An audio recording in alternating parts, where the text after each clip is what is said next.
It was a week of triumphant screams and primal screams, loud sneers, and confidence that was all too quiet. The midterm primary wasn't the night of the Tea Party or the insurgent, as much as the night of the woman. Here, underdog Senator Blanche Lincoln celebrates in a photo distinct for its Dewey defeats Truman vibe. In California, Meg Whitman proved privilege, specifically 81 million of her own dollars, had its rewards. And Carly Fiorina, demonstrating tokenism at its best, her supporters holding up women and Asian Americans and Latinos for Carly signs, cashed in as well. Radiating from Louisiana to Florida, expanding oil slicks, tar balls, and devastated wildlife generated anger and disgust. This was one of a series of photos by AP's Charlie Rydell that dominated the news. Bag readers called this the iconic photo of the disaster so far.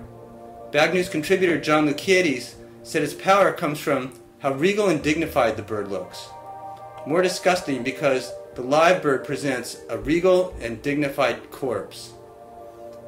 And by week's end, the anger was only growing, with this fisherwoman from Texas drenching herself in an oil-like substance in the middle of a Senate Energy Committee hearing featuring the Interior Secretary. Perhaps too much for traditional media, this shot by photographer Jim Loscalzo seemed to conjure someone preparing to light herself on fire.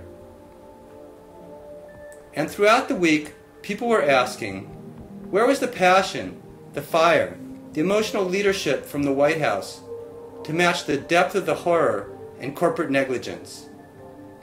Beyond the skepticism on the face of this store owner in Obama's third trip to the Gulf, the flatness was obvious.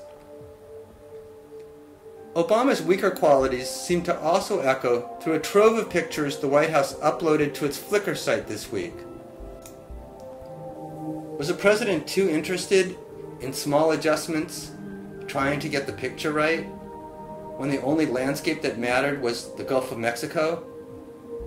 From this West Point commencement photo, you might have wondered, is Obama too hesitant to really grab hold of the sword?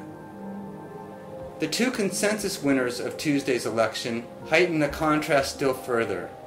If the Washington Times used this snarky pre-election picture to evoke Monica Lewinsky, Bill Clinton looked pretty good come Wednesday for having thrown his weight behind the embattled Lincoln. I nominate this as the election week highlight, though.